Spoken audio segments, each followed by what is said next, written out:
விசுவாசித்தால் என் மகிமையை காண்பாய் என்று சொல்லவில்லையா?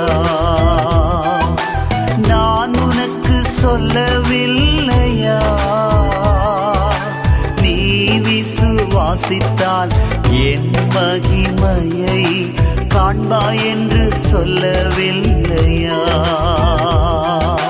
வாக்கு பண்ணினவர் நானே, வாக்கு